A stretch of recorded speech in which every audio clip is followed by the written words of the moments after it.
আসসালামু আলাইকুম প্রিয় শিক্ষার্থীরা, আশা করি তোমরা সবাই ভালো আছো। আমিও ভালো আছি। আমি মোহাম্মদ হাসমতুল্লাহ, প্রভাষক ইকবাল সিদ্দিকী কলেজ। আজ আমি তোমাদের সামনে নবম দশম শ্রেণীর জীববিজ্ঞান বিষয়ের অষ্টম অধ্যায়ের বৃক্কবিকল পাঠটি আলোচনা করব। আমরা এ পাঠে বৃক্কবিকলের কারণ, লক্ষণ এবং প্রতিকার সম্পর্কে জানব। কিডনি বা বৃক্ক মানবদেহের অত্যন্ত গুরুত্বপূর্ণ অঙ্গ। পিঠের নিচের দিকে মেরুদণ্ডের দুপাশে একটি করে দুটি সিম বিসির মতো আকৃতির অঙ্গটি হচ্ছে কিডনি বা বৃক্ক, যার আকৃতি 8 থেকে 12 সেন্টিমিটারের মতো। প্রতিটি কিডনির ভিতর লক্ষ লক্ষ কোষ থাকে, যা নেফ্রন নামে পরিচিত। এই নেফ্রনগুলো শরীরে রক্ত ছেঁকে প্রস্রাবের মাধ্যমে শরীর থেকে বিপাকীয় বর্জ্যগুলো দূর করে দেয়। তাই কিডনিকে আমাদের শরীরের পরিশুদ্ধ অঙ্গ বলা হয়। যখন এই কিডনি ঠিকমতো পরিশুদ্ধ করতে পারে না, তখন এই কিডনি বা বৃক্কের সক্ষমতা কমে যায়। একেই বৃক্ক বিকল বলে। সাধারণত রোগ বৃদ্ধির কারণে অথবা বয়স বৃদ্ধির সাথে সাথেও কিডনির কার্যক্ষমতা কমে যায়। কিডনির বৈকল্য সাধারণত দুভাবে দেখা দিতে পারে। একটি হচ্ছে দীর্ঘক্ষণিক, অন্যটি হলো তাৎক্ষণিক। বৃক্কের বৈকল্য ঘটতে যদি কয়েক বছর লেগে যায়, অর্থাৎ ধীরে ধীরে বিকল হতে থাকে, তখন তা দীর্ঘক্ষণিক বিকল। অন্যদিকে মাত্র 48 ঘন্টার মধ্যে যখন বৃক্ক দেহের বর্জ্য পদার্থ অপসারণে, পানিসাম্য ও অম্লক্ষারের ভারসাম্য নিয়ন্ত্রণে অক্ষম হয়ে পড়ে, তখন বৃক্কের এই অবস্থাকে তাৎক্ষণিক বিকল বলে। দ্রুততম সময়ের মধ্যে চিকিৎসা ব্যবস্থা না করলে রোগীর মৃত্যু হতে পারে। কারণ বৃক্ক বিকলের ফলে দেহে যে পটাশিয়াম আয়ন উৎপন্ন হয়, তা হৃদযন্ত্রের ক্রিয়াকে বন্ধ করে দেয়। এখন আমরা বৃক্ক বিকলের কারণ সম্পর্কে আমরা জানব। দীর্ঘক্ষণিক বৃক্ক বিকল মূলত যদি দীর্ঘ সময় রক্তচাপ, অর্থাৎ উচ্চ রক্তচাপ বা ডায়াবেটিস থাকলে ধীরে ধীরে বৃক্ক বিকল হতে থাকে। আর তাৎক্ষণিক যে বিকলের কারণ, সেগুলো হচ্ছে ডিহাইড্রেশনের কারণে দেহের পানির পরিমাণ যথেষ্ট কমে গেলে, বড় কোনো ক্ষত থেকে অতিরিক্ত রক্তক্ষরণের ফলে, বৃক্কে রক্ত প্রবাহ কমে গেলে, অতিমাত্রায় ডায়রিয়া ও বমির কারণে, ইলেকট্রিক শক, হার্ট অ্যাটাক, ভুল রক্ত দেওয়ার জন্য সাংঘাতিকভাবে পুড়ে যাওয়ার কারণে রক্ত প্রবাহ কমে গেলেও বৃক্ক তাৎক্ষণিক বিকল হতে পারে। এছাড়া বৃক্কে পাথর, মূত্রনালীতে টিউমার, পুরুষের প্রোস্টেট গ্রন্থি বড় হয়ে গেলে, উদরে ক্যান্সার হলেও বৃক্ক বিকল হতে পারে। অতিমাত্রায় অ্যান্টিবায়োটিক্স এবং ব্যথানাশক ঔষধ, রক্তচাপের ঔষধ সেবনেও বৃক্ক বিকল হতে পারে। কোনো কারণে বৃক্কের টিস্যু ও পরিস্রাবক এককগুলো ক্ষতিগ্রস্ত হলেও তাৎক্ষণিক বৃক্ক বিকল হতে পারে। এখন আমরা আলোচনা করব বৃক্ক বিকলের লক্ষণ। আমরা কি কি লক্ষণ থেকে বুঝব যে বৃক্ক বিকল হয়েছে। প্রথমে আমরা তাৎক্ষণিক বৃক্ক বিকলের লক্ষণগুলো আলোচনা করব। অতি অল্প, ঘন ও গাঢ় মূত্র ত্যাগ বা মূত্র একেবারে না হওয়া, রক্তে নাইট্রোজেন জাত বর্জ্য পদার্থ সঞ্চিত হওয়া, শরীর ফুলে যাওয়া, পাঁজর ও কোমরের মাঝামাঝি দুপাশে ব্যথা, ক্ষুধামান্দ, বমি বমি ভাব ও বমি করা, উচ্চ রক্তচাপ, রক্ত পায়খানা, হাতে পায়ে সংবেদ কমে যাওয়া, অনেকক্ষণ ধরে হেঁচকি তোলা, ঘন ঘন শ্বাস, এগুলো হচ্ছে তাৎক্ষণিক বৃক্ক নষ্ট হওয়ার লক্ষণ। এখন আমরা আলোচনা করব দীর্ঘক্ষণিক বৃক্ক বিকলের লক্ষণ।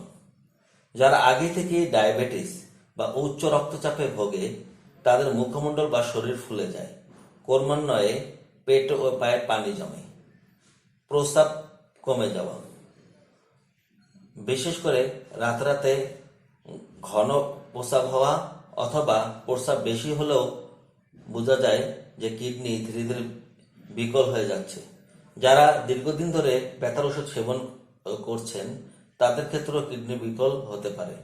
বংশে যাদের কিডনি রোগের ইতিহাস আছে, অর্থাৎ পূর্বপুরুষ, বাবা মা বা দাদা দাদিদের যদি কিডনি রোগ থেকে থাকে তাদেরও কিডনি সমস্যা হতে পারে। এছাড়া রক্ত শূন্যতা হলে, অর্থাৎ রক্তে যদি হিমোগ্লোবিনের পরিমাণ কমে যায় তাহলেও কিডনি বিকল হতে পারে। যাদের আগে রক্তচাপ ছিল না তাদের নতুন করে উচ্চ রক্তচাপ দেখা দিলেও কিডনি ধীরে ধীরে বিকল হয়ে যেতে পারে। বৃক্ক বিকল অত্যন্ত জটিল রোগ। তাৎক্ষণিক বৃক্ক বিকল আরো জটিল বিষয়, তাই এই রোগের প্রতিকার করতে হলে ভেবেচিন্তে সিদ্ধান্ত নিতে হয়। লক্ষণের দু একটি বৈশিষ্ট্য দেখেই খাদ্য ও পথ্য বিষয়ে নিজে থেকে কোনো সিদ্ধান্ত গ্রহণ করা জীবনের জন্য মারাত্মক হুমকি হয়ে দাঁড়াতে পারে। শুধু তাই নয়, বিশেষজ্ঞ চিকিৎসক ছাড়া অন্য কাউকে দিয়ে এ রোগের চিকিৎসার আরেক অর্থ হচ্ছে অর্থ দিয়ে অনর্থ ডেকে আনা। বৃক্ক বিকলের প্রতিকারে বিশেষজ্ঞরা 3টি পন্থার কথা উল্লেখ করেছেন। 1. নিয়ন্ত্রিত আহার, 2. ডায়ালাইসিস, 3 হলো বৃক্ক প্রতিস্থাপন। আমরা প্রথমেই নিয়ন্ত্রিত আহার নিয়ে আলোচনা করব। বৃক্ক বিকলের চিকিৎসায় প্রথমে নজর দিতে হয় সহজ, সুলভ, সস্তা পদ্ধতির উপর। এটা হচ্ছে খাদ্যদ্রব্য। নিয়ন্ত্রিত আহারের মধ্যে রয়েছে কম পরিমাণ প্রোটিন গ্রহণ করা, তাহলে কি হবে? কম ইউরিয়া উৎপন্ন হবে। কম লবণ ও পানি গ্রহণ করা এবং কম পটাশিয়াম সমৃদ্ধ খাবার গ্রহণ করা। নিয়ন্ত্রিত আহার গ্রহণের পরেও যদি রক্তে ইউরিয়ার মাত্রা বেশি থাকে তাহলে বৃক্ককে ডায়ালাইসিস প্রক্রিয়ার সহযোগিতা দেওয়া, নয়তো সবশেষে বৃক্ক প্রতিস্থাপনের কথা চিন্তা করতে হবে। এখন আমরা আলোচনা করব ডায়ালাইসিস নিয়ে। ডায়ালিসিস প্রক্রিয়াটা হচ্ছে যে একটি বৈষম্যভেদ্য ঝিল্লির ভিতর দিয়ে নির্বাচনমূলক ব্যাপন প্রক্রিয়ায় কোনো দ্রবণের কলাইডাল পদার্থ থেকে দ্রবীভূত পদার্থের পৃথকীকরণকে ডায়ালিসিস বলে। ডায়ালিসিস দু ধরনের হয়, একটি হলো হিমোডায়ালিসিস এবং আরেকটি হলো পেরিটোনিয়াল ডায়ালিসিস। আমাদের বইতে, পাঠ্য বইতে যে ডায়ালিসিসের যে পদ্ধতিটা দেওয়া হয়েছে সেটা হলো হিমোডায়ালিসিস। এখন এই পদ্ধতিটি আমরা এখন আলোচনা করব। ডায়ালিসিসটি কিভাবে করা হয় তা চিত্র একে এখানে প্রদর্শন করা হয়েছে। প্রথমে ডায়ালিসিস মেশিনের সাহায্যে টিউবটির এক প্রান্ত রোগীর হাতের কবজির ধমনীর সাথে এবং অন্য প্রান্ত ওই হাতের কবজির শিরার সাথে সংযোজন করা হয়। ধমনী থেকে রক্ত ডায়ালাইসিস টিউবের মধ্য দিয়ে প্রবাহিত করানো হয়। এর প্রাচীর আংশিক বৈষম্য ভেদ্য হয়, ইউরিয়া, ইউরিক অ্যাসিড এবং অন্যান্য ক্ষতিকর পদার্থ বাইরে বেরিয়ে আসে। পরিশোধিত রক্ত রোগীর দেহের শিরার মধ্য দিয়ে দেহের ভিতর পুনরায় প্রবেশ করে। এখানে উল্লেখ্য যে ডায়ালাইসিস টিউবটি এমন একটি তরলের মধ্যে ডুবানো থাকে যার গঠন রক্তের প্লাজমার মতো হয়। এভাবে ডায়ালিসিস মেশিনের সাহায্যে নাইট্রোজেন ঘটিত ক্ষতিকর বর্জ্য পদার্থ বাইরে নিষ্কাশিত হয়। এটি অত্যন্ত ব্যয়বহুল প্রক্রিয়া। এই প্রক্রিয়াটি সম্পন্ন করতে 6 থেকে 8 ঘন্টা সময় লাগে। প্রতি সপ্তাহে রোগীকে অন্তত 2 বার এই পদ্ধতিতে ডায়ালিসিস করা হয়। ডায়ালিসিসের আরো একটি পদ্ধতি রয়েছে, সেটি হলো পেরিটোনিয়াল ডায়ালিসিস। কৃত্রিম ঝিল্লির পরিবর্তে দেহে অবস্থিত অকৃত্রিম পেরিটোনিয়াল ঝিল্লিকে ডায়ালিসিস ঝিল্লি হিসাবে ব্যবহার করে বৃক্কের ডায়ালিসিস প্রক্রিয়াকে পেরিটোনিয়াল ডায়ালিসিস বলে। এই প্রক্রিয়ার শুরুতে রোগীর উদর প্রাচীরে একটি ছোট চেরা ছিদ্র করে তার ভিতর দিয়ে সরু প্লাস্টিক টিউব উদরীয় গহ্বরে প্রবেশ করানো ও স্থায়ীভাবে রেখে দেওয়া হয়। উদরীয় গহ্বরের প্রাচীরটি পেরিটোনিয়াম, যা আংশিক ভেদ্য এবং ডায়ালাইসিং ঝিল্লি হিসেবে কাজ করে। প্লাস্টিক টিউবের ভিতর দিয়ে ডায়ালাইসেট উদরীয় গহ্বরে প্রবেশ করিয়ে কয়েক ঘন্টা রেখে দেওয়া হয়। ডায়ালাইসেট ও উদরের বাকি অংশের টিস্যু তরলের মধ্যে উপাদান বিনিময় ঘটে। দিনে 3 থেকে 4 বার ডায়ালাইসেট এভাবে প্রতিস্থাপন করা যায়। এরপরে আমরা আলোচনা করব বৃক্কে প্রতিস্থাপন।